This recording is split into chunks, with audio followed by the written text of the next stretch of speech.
Good morning, everyone. Welcome to the On Time, On Target Morning Brief. We invest in fighter pilot precision on a daily basis. Hopefully, you had a fantastic weekend. We did. We had a celebration in the family. Everything went great. And now we are off to almost the second half of September, right? So a big week coming up. Last week the market moved down 5 days in a row. So far, we've got a bounce up this morning of over 0.5%. So it's a good sign that the bottom is in.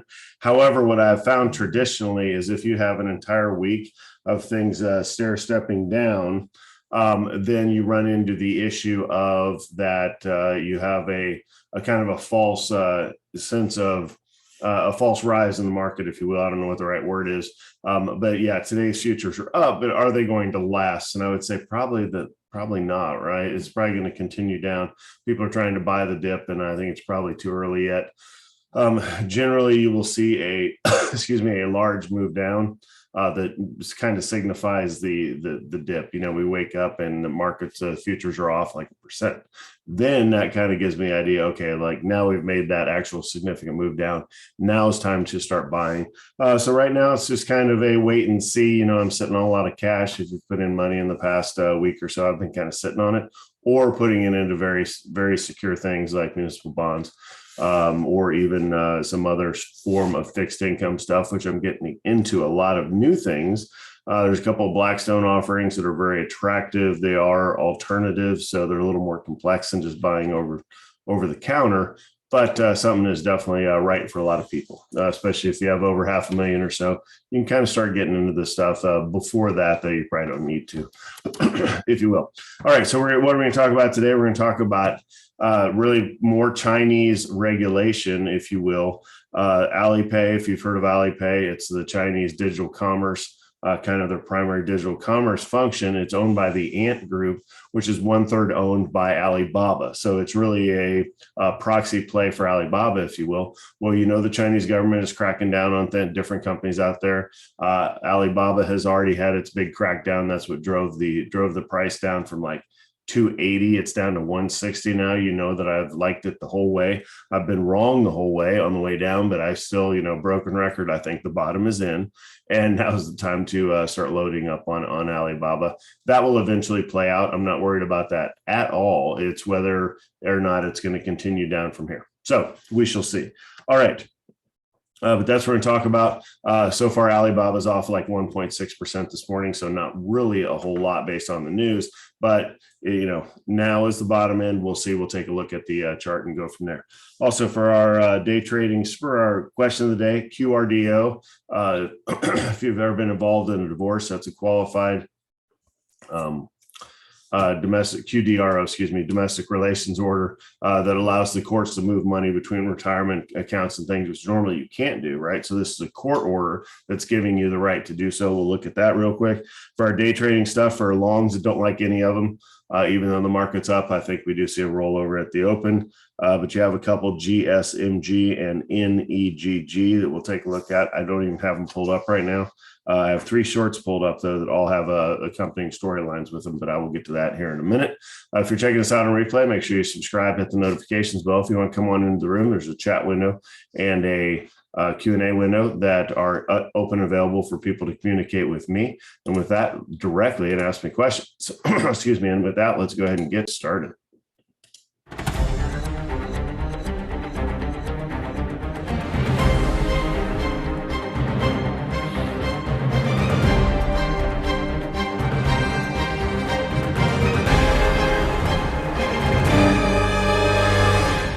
All right, welcome back, everybody. Here's the lineup card for today. Make standard disclaimer applies. It's a financial education presentation.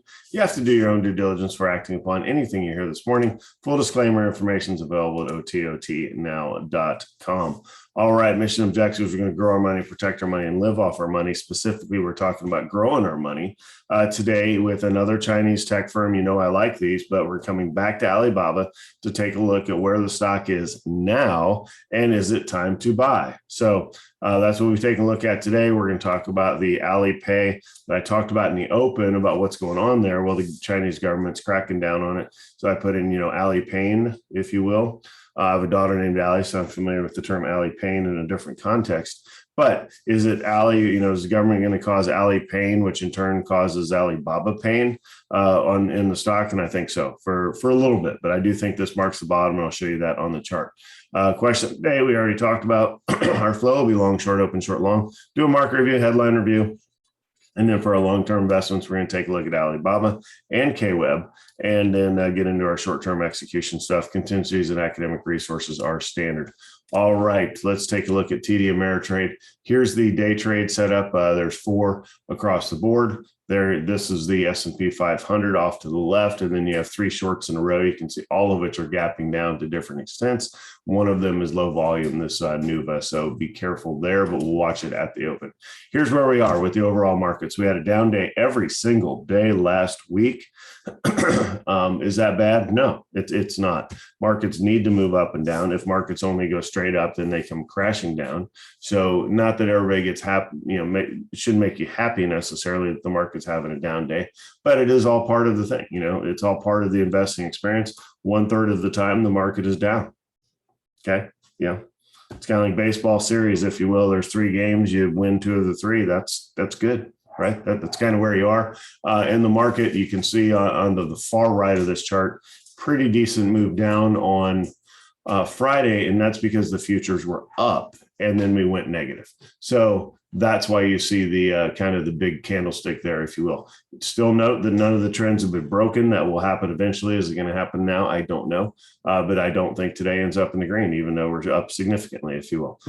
If we will, then that will mark that the bottom is in. We'll chug higher. If not, we'll see how much the market falls here. Traditionally, September is a bad month. September 19th generally marks the beginning of the selling season, if you will. But we shall see. All right. Let's take a look at the 5-day, if you will, on the chart. Can you grab the door real quick? Here's where we are with the 5-day sell-off, and here's where we are with the market going up on today so far in the futures, if you will. So far it's looking good, and here we are about getting back set up for the trading. All right, as far as the open, excuse me, I got distracted there for a second. Here we are. Let's go down to CNBC. Here we are with the open. Let me refresh that real quick. The futures again are in the green, up by about 2/3 of a point. As we can see, looking over in Europe, big up day in Europe, almost a point there. Asia, again, mixed with Hong Kong down quite a bit. Let's see what we have. Soho, China drops 35%. Not familiar. EV stocks fall on regulatory fears. I like the Chinese tech names, NIO, Li, those sorts of names. They're all getting hit, if you will, again, as the Chinese government cracks it down. As far as bonds, slightly down for our 10-year interest rate. Oil up over 70. We haven't seen that in a while. Gold and silver selling off a little bit, and then crypto selling off pretty hard. You look at Bitcoin down at 45, and Ethereum, everybody was talking about Ethereum going straight to 5,000. Well, it didn't. It did touch 3,800. Now it's back to 3,200. So kind of taking a breather there, if you will. All right, over to the headlines, and we'll pull up the Alibaba chart real quick. Calls of the day.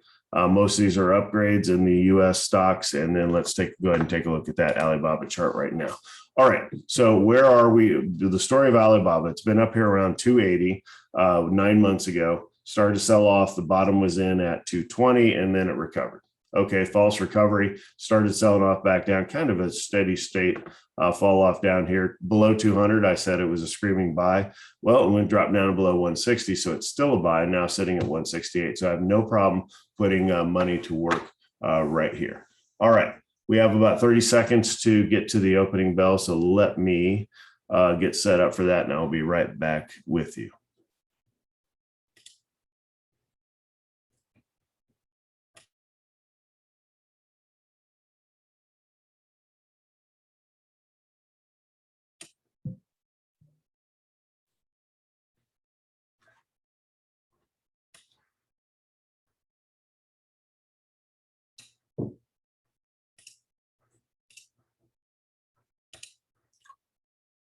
Good morning, everyone. Welcome to the On Time On Target play of the day. We have 5 seconds to the market open on Monday, September 13th. Here is the opening bell. All right, 4 screens in front of you on the TD Ameritrade Think Pipes chart. The S&P is over here to the left, up 0.75% and screaming higher here at the open. Again, I just said that won't last. We shall see. Then I have 3 shorts. We have a Nuva short on a earnings headline, and then we have DVAC short on a COVID vaccine update that was negative, obviously. And then USWS is on a delisting over here. Now you can already see it's well below $1, so it's really tough to trade things this low. But anyhow, it's a great storyline as far as dropping. So down 1%, 12%, 12%. None of those are in our standard window of 5 to 10%. So we're going to continue to search around a little bit. All right. USWS is the best story, so I'm going to leave that up. Literally, if you're going to do this, it's a 1 cent stop. That's how difficult this thing is. So you're dealing literally in a penny, if you will. You would get in at 0.66 and cover at 0.67 and hope it goes down to 0.63. That's a tough way to trade when you're having a penny stop. So I'm not going to call that one, even though it's probably the best of the day. We'll give up on Nuva here. It's already kind of backed up. We do have a couple longs we can pull up. GSMG was gapping up earlier, and all of that is now gone as the market starts to turn around and reverse, if you will. And then NEGG,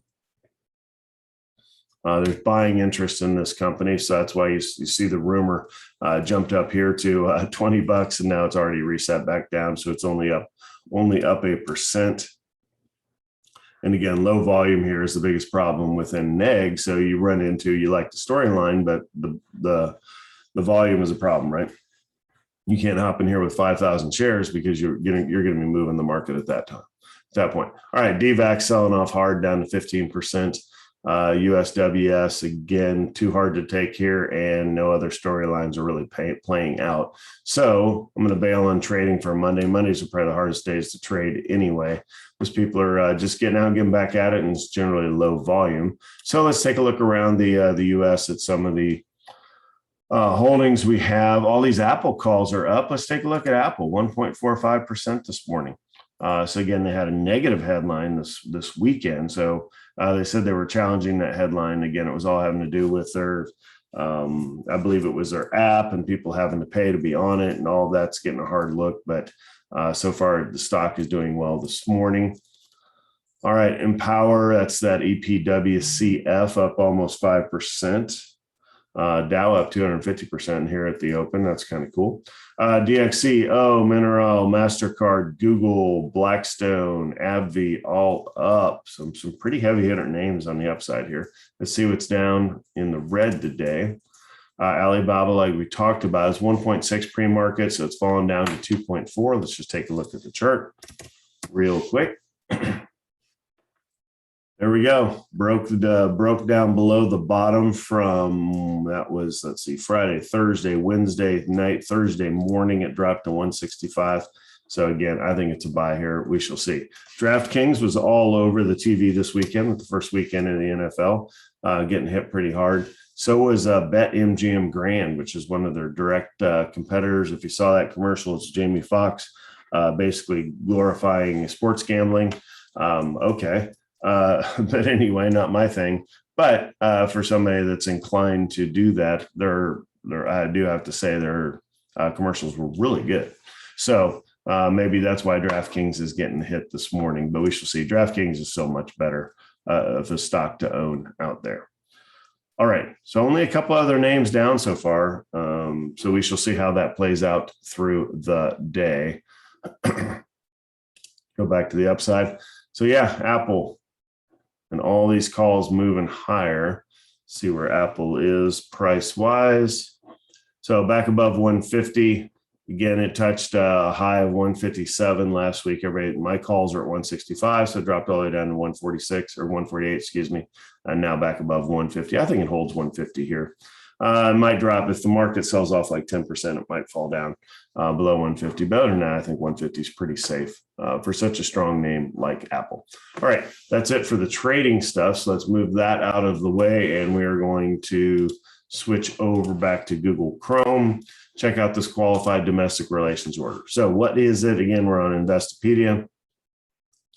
It's a legal document found in a divorce agreement that recognizes a spouse, former spouse, child, or basically anybody else that is entitled to receive retirement plan assets. So why is this so important for you to understand? Well, the issue is that with retirement plan stuff, you can't move it, right? And you have to be very careful when you're in the money business to make sure that different types of money stay in different buckets. You have your taxable stuff, that's the normal, if you will. Then you have your traditional IRA money, which includes SEP and rollover. All of those are under the same rules, so you can mix and match those.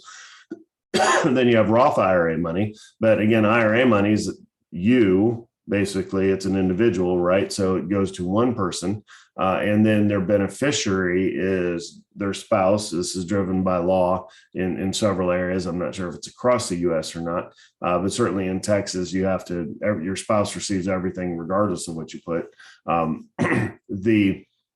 So that's what you can expect, is everything goes to your spouse, but you have to pass away. So there's no real moving money between the two. Obviously, in the case of a divorce, now you're splitting assets.